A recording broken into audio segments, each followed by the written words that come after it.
And welcome back, Dragon Ballers. Well, this is our first attempt at that new format, and it looks like it's working pretty well. This is Get the Mic, the only show where your host on the left, Owl, And your host on the right, Brock. dissect fiction for its mythological significance. As usual, today we're talking about Dragon Ball, but like we've been touting, that is soon to change. We're going to try and mix it up with more contemporary things. On this episode, we're going to be talking about episode 56, Woohoo! Arale rides the cloud. Woohoo! Woo! This is our first fully Dr. Slump episode we're going to be talking about, where the only recognizable characters for us are going to be Goku and Blue. So let's just jump right into it. Woohoo! Woo! Woo! So previously, Blue made off with the Dragon Balls from Kame House and was chased by Goku to a place called Penguin Village. Blue gets knocked. He knocks Goku and gets knocked himself on his ass Off the path at the same time. as they find themselves in this strange land. Goku has landed in the village, and immediately the first thing we see is that he meets Arale. Now, a couple things that we'll mention from the last episode is that Blue used this trickery to knock Goku off the way, which also in turn knocked him off the way because of the nature of Penguin Village. And I'll let Brock go ahead and say the nature of Penguin Village. Well, I think the first thing to try to speculate on is, why is it called Penguin Village? Do you have any speculation? Well, and that's kind of what I was getting at. With there's no penguins in Japan, right? It's kind of an alien place. It's almost it's almost a whimsical place in that regard, like somewhere that is already mentioned in the name to not be able to exist. See, I think there's something interesting about penguins in symbology, which is you see them pop up in things that sort of align with Jungian analysis. So at the end of Evangelion, for instance, why is one of the people cheering Shinji on a penguin? Quack quack. Quack, quack. And then a good example is, say, Fight Club, where he meditates and goes to his personal space to speak to his spirit animal. It's a penguin with a child's voice, right? I think that it's because it's a water bird, which is a merger of the masculine and feminine halves of the world, right? Where you have the splitting of the sky parents, so to speak, where you've got separation of the sky and earth, or the So sky it's and almost water. a reverse of that, yeah. Well, it's a balance, right? So we Mhm. had talked about this being a paradisa that they've fallen into. They've fallen into an interesting balanced space, and Blue doesn't really fit into this space because of that imbalance, right? He's permanently out of that balance of But what Goku Toriyama doesn't thinks. either, to be honest. Hmm? Goku doesn't either. Well, go on. Goku's balancing of it, I think, is towards the end of Dragon Ball, right? But it's interesting here where that merger of sky and ocean, right? We just got through with our little ocean arc, and we talked a bit about the sort of the layout whenever they escape from the ocean, where Goku's hanging onto the Nimbus and they're hanging from Goku, and it sort of emanates down in that masculine cosmic sense. So I got to thinking about that being sort of this centered space, or sort of like a whimsical, almost dreamlike space, right? That's kind of where I was getting with it, yeah. Yeah. Somewhere, something that doesn't exist, right? Somewhere that is not real. It's contradictory in a sense. Mhm. Right. And so here we are in Penguin Village. And so we resume our episode with Goku encountering Arale and introducing himself to her. And Arale introduces herself and the two known as Gachan. The I being imagine known you as have Gachan, something yeah. to say about Gachan. So they're a twin entity that they both fly. They're like cherubs is how I was interpreting them. I'm not entirely sure what I think of it, but it does remind me They are of... androids. Right, they are androids as well as Arale, right? but they're sort of a companion pair of cherubs that fly over Arale's head, right, and hang out almost like over her shoulder, like right there. Um, it reminds me of what we've seen Toriyama do with the extracted character that represents a piece of the character, right? So you can say that with like Yamcha and Puar, Bulma and Oolong, or Bulma and Krillin more recently. Here's two extracted from Arale, but they're like heavenly beings, right? And they're identical. So that's more of that balance I'm thinking. Given life here in this space that Toriyama has created, right? Where Arale's got her little. I mean, I don't have evidence of this, and I haven't read it, but if I was to say it had the same rules as the way that it's worked in Dragon Ball, I would say there's her tiny masculine and feminine voice that are both equally respected and are like enlightening or lift her up, right? But it's almost because, like we were saying, it's Paradisa, that it's almost before that distinction has even happened, Right. because they're kids, right? And Arale is a kid. The And the sexual adults are mature, childlike. right? The maturity hasn't happened there, so I do want to bring that up. Hmm. Um, Like that it still is in that innocence, right? Yeah, so it's not even just masculine and feminine, but it's just the duality of nature coming together in a uniform way to support Arale's endeavors, which, right, is more an extrapolation of how that mode of being fits within this world. And where it should be, right? How it should interact with, let's say, the heroic child. The sun even smiles down Yeah. on Penguin Village. Like, this is set up to be a perfect land. Maybe not a land without conflict, but definitely not. We're not going to see what we see like later in Right. Dragon Ball. Right. Um, I like that the idea of this conflict between Goku and Blue is going to take place in a conflictless space. It's going to take place in a land of pure innocence, right? Well, To that really show his mode of being for what it really is, well, right? and Blue, right? Is that what you're talking about? Yeah, Blue? to Oh, show okay. Blue's Yeah, mode of yeah, yeah, being. yeah.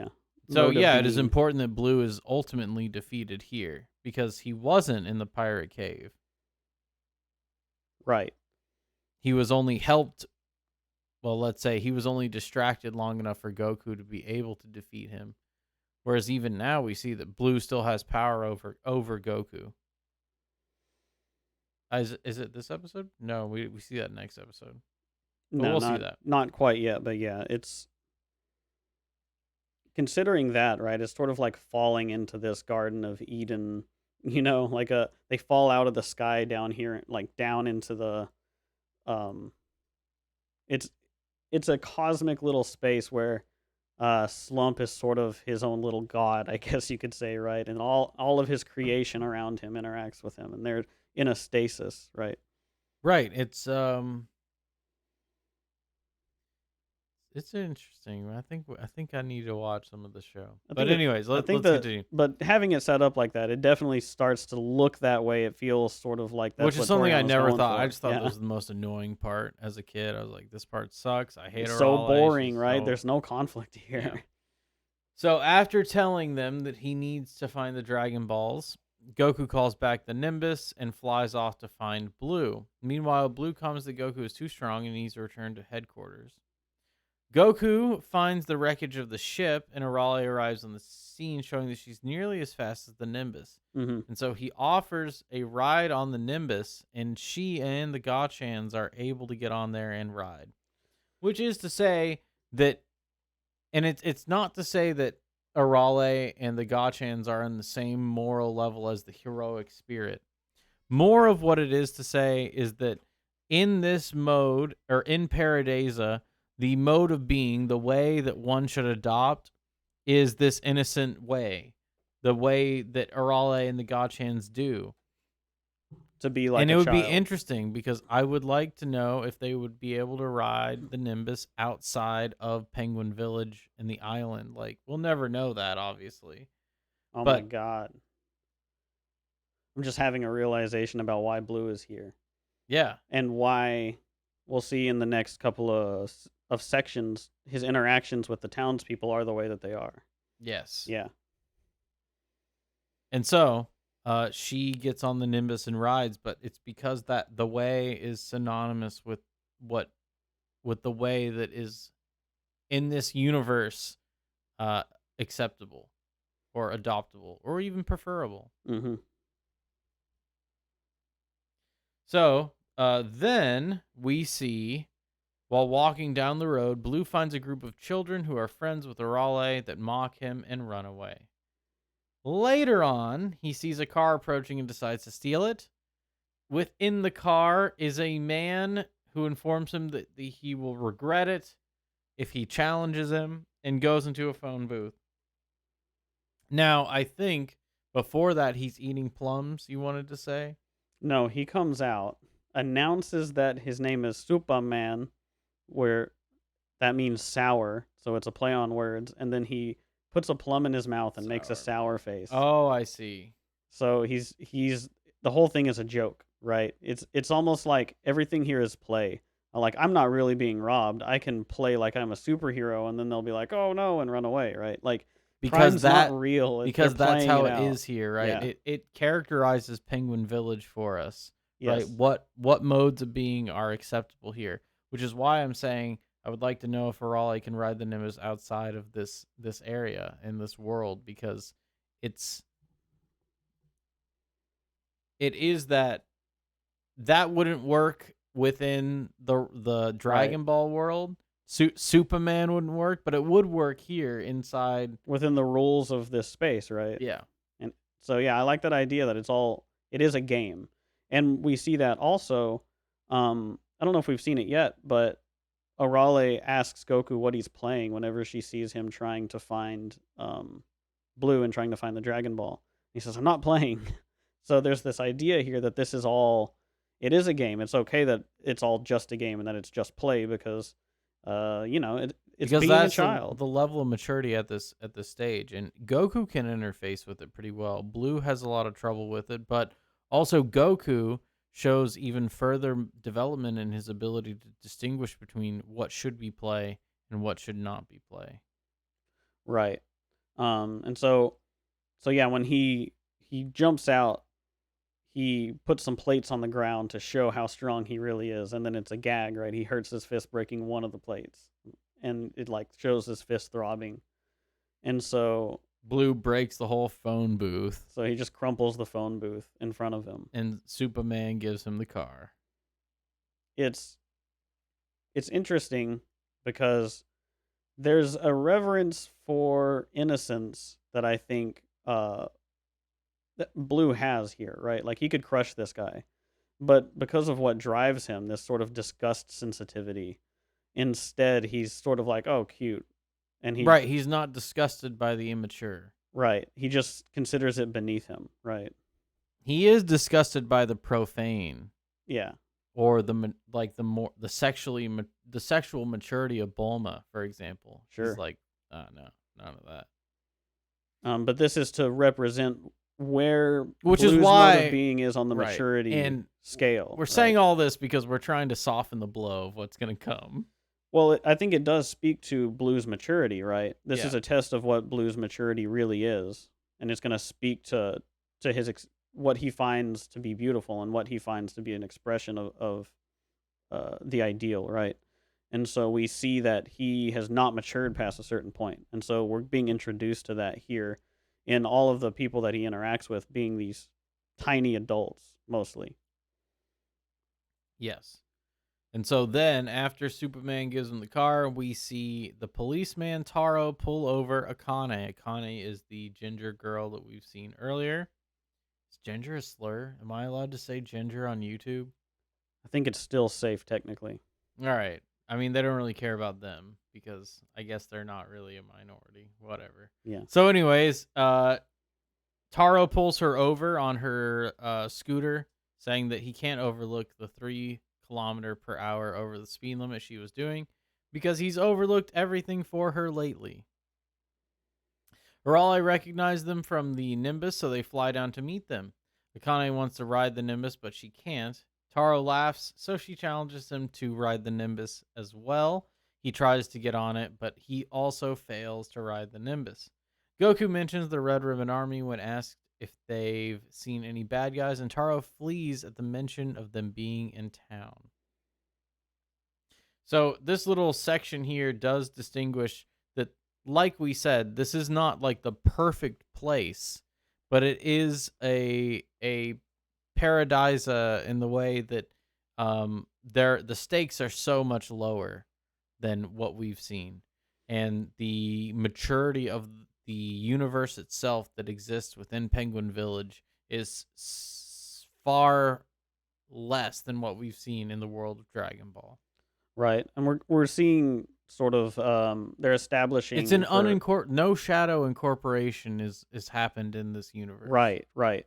Well, that's part of why they can't ride the Nimbus here as well, because it's to say that they don't seem like bad people, and we don't see like an impurity in their uh They're motivations, not let's say. lusting after people But or still, it's kind of to say that they're too heavy for the Nimbus almost, that for them, they're going to have to leave this space soon.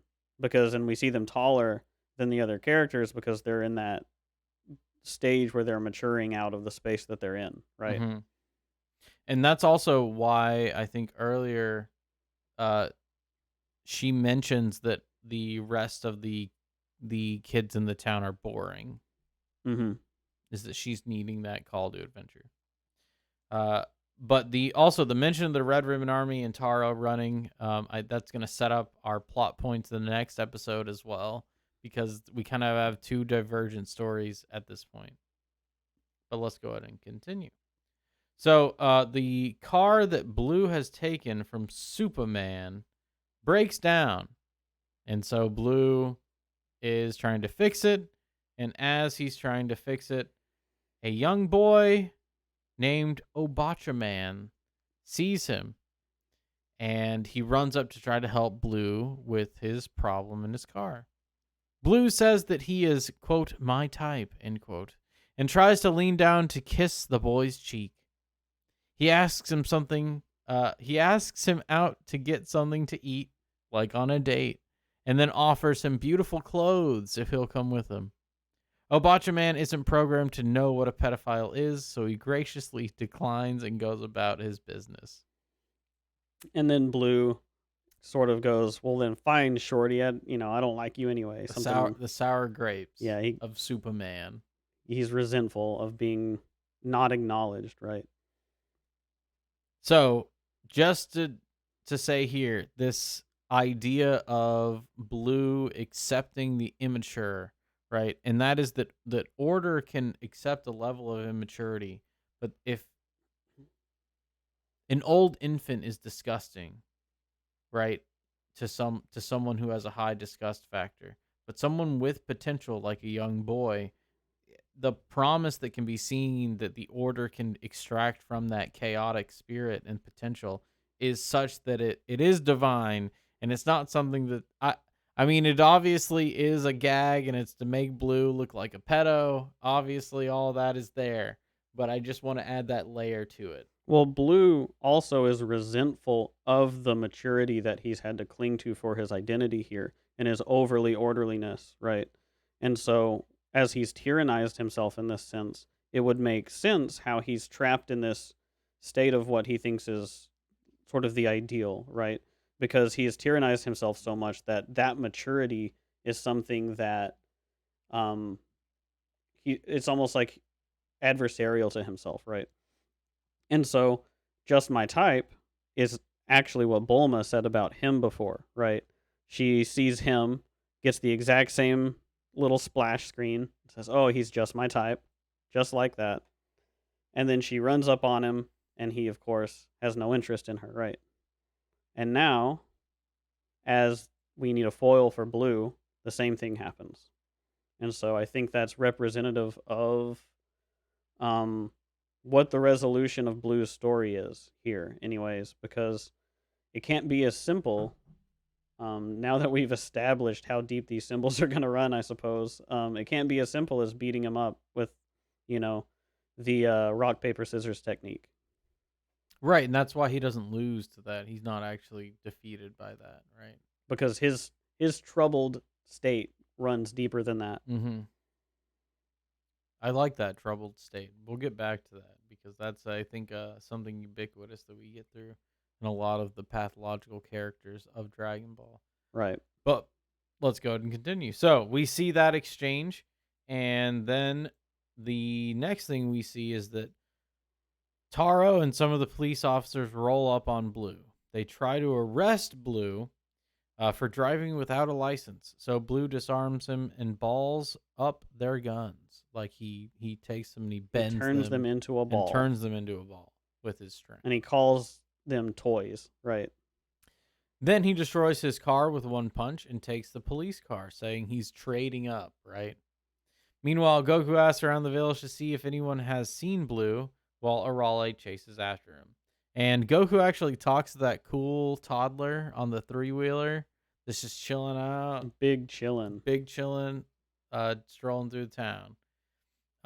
And I think this is also to say that the order instantiated and preserved in a place that has no shadow incorporation cannot stand up to the order instantiated by the tyranny that Blue represents. Right. It's almost as if they're all playing a game and they're in that state where they are coming to understand what the rules are, and Blue comes in and he knows how to make the rules, and he's just constantly stepping over them and saying, "Nope, the rule is this. The rule is this." They have what they consider to be malicious, which is their guns, and they point them at him and he balls them up into a ball and says, Because the malice "Aren't you a is little old to be playing with toys like these?" right, Right? exactly. And so It's not he's real malice. reestablishing what the terms are of malice, what the terms are of the game they're playing, and essentially just stepping over them like he's an adult that wants to hang out with children and be cooler, right? And so he just takes their car. Well, he does just want to move on. It's not Yeah, like he's but now. that's his attitude I towards think them, though, right? if there was a Blue type of character that was almost like king of Penguin Village, that would work really well. But right, he's just trying to get out of it. Yeah, but he regards them as children, right? It's all these things that are uh sort of the voice that is telling him not to act the way that he is, right? The challenges that pop up in front of him, opportunities not to be a villain. They're all kids or they're tiny adults, and they're all like trying to bring him down to the level of like, hey, just fucking be chill. Just be chill. Just chill Yeah. out, man. And he's just like, I'll be taking this. Yeah, he has no chill. Yeah. And so he doesn't fit here, as we've seen. So then, after that interaction, Blue hides the police car behind a bush so the Goku isn't able to see him. And when he pulls back onto the road, Arale skids into the car and launches it into the distance. Arale approaches and introduces herself as Gachan eat the car. Oh, as the Gachan eat the police car. That's right. Yeah. And it is to say that Gachan here, right? These automatons that are perfect beings, they consume inorganic material because they themselves have somewhat of an inorganic quality. And that is the absence of those flaws, right? Right. It's erasing what doesn't work here. Right. And so this is a broken car. This is a broken vehicle. Right. And so it's like, oh, well, this doesn't have a purpose. It doesn't have a function. It's not in harmony. So they literally consume it and take it so that it doesn't have to be there for a But Raleigh that to have to interact consummation with. of that chaos from these spirits, right, is Mhm. like, and using that to energize themselves. That is They more of that gather it up. Right. perfectness. And so then Arale catches up to Blue and offers him some pink poop on a stick. And he says there's nothing worse than girls and poop. Further solidifying what we've been saying about that disgust and how he's representative of the tyranny that derives from disgust and total rejection of the chaotic spirit at all, which is that creative motherly spirit as well, which is why Blue is gay to begin with. Hmm. And simultaneously sounds like a little boy. Right. There's Yes. nothing worse than girls and poop. They're icky. Right. So Yes. he flees, runs, he heads for the hills. Right. And that's exactly what he does. I think it's a good way to explain it. And so then Goku is able to catch back up with them. They meet up, and Goku remembers he could use the Dragon Radar to search for Blue, but it's broken again. So Arale tells him that the doctor could fix it and takes him to Senbei, Dr. Slump. He meets up with the Slump gang, and Slump cranks the radar open. The wiring is too complicated for him, and Goku tells him about Bluma. And Slump has a crisis knowing that a girl could be more brilliant than he.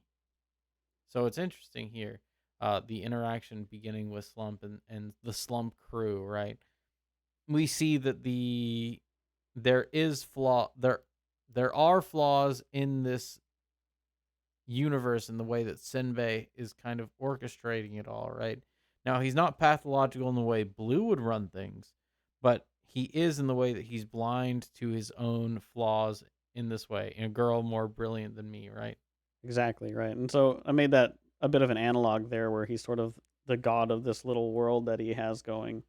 And the idea, it's almost to say that this cosmic god is like there's a woman who is more complex and creative energy than me. It's interesting how he reacts to that, right? Because that's his identity here and what makes him the center of this little universe. Right, exactly. And it's how he's made Arale and the Gachans and all that. And And Obama Chan. in a way how he's made Turbo Baby as well. Yes. So think about that. Which it's interesting because Turbo Baby talks to him about the radar a little bit here, just randomly pipes up, which if you've never seen Turbo can be a little jarring. You're like, what is this? It's a floating baby that just speaks. And we did do a little research. It seems before very watching smart. This. Yes, we did do a little research before watching this. So it gives us some insight to the truth behind Senbei's character, because he thinks that his genius has been imparted upon the baby, where that's not necessarily the case. It's actually a cosmic intelligence that has been given to the baby. Which again is that lack of vision to where he would say a girl more brilliant. Right, and that he would, as a good acting character, would have to subordinate himself to that and then grow again, you know. But I think also to say that the dragon radar is broken, it has to be broken in this place because the value placed within this what do I want to say, universe setting? Let's just say setting. Yeah. Within this setting is going to be different than what it was in the outside world. Additionally, we just get to see the beginning of Senbei starting to try and fix it, and then that's kind of where the episode ends. So anything else to say about this episode 56, Arale Rides the Cloud? It's weird how the episode ends. After this cheery episode, it does a little slow zoom and it says that a bloodbath is headed for the village as Blue is approaching. It's such a, like, it almost feels like a fourth wall break for them to do that. Yeah, definitely. And it would be for, and as we're going to see next episode, it's not exactly, but it would be if this universe was in the same rule set as what we've seen the dragon world. If it were not this little paradise, then it would be. And that's what's so interesting about why they say it that way. Right, and so next episode, we're going to finish up this little arc of Arale, and we will see what happens to Blue and Goku and Senbei and the gang. I think it's a good place. The Slump Gang. So it's a good place to stop here. If you liked what you heard, give us a subscribe. We're also on Rumble and BitChute. Give us a subscribe and a subscribe on BitChute. Rumble our Give us a videos. like if you liked what you heard. If you dislike the video, then you'll have to leave a comment. You should probably leave a comment if you dislike the video. As you know, videos are turned off on YouTube. Unfortunately, videos are no longer available. Dislikes are turned off on YouTube. So if you do leave a dislike, we won't be able to broadcast that out. But, you know, if you leave a comment, we'll be able to address it next video. So we hope you guys enjoyed what you heard, and everyone have a good night.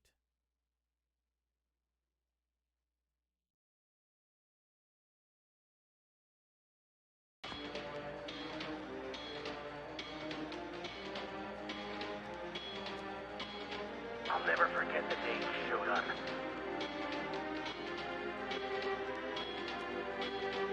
And so, he told us that he was Goku. So we started calling him Goku Black. He looked down on all of us and said he was going to exterminate the human race.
already at an end.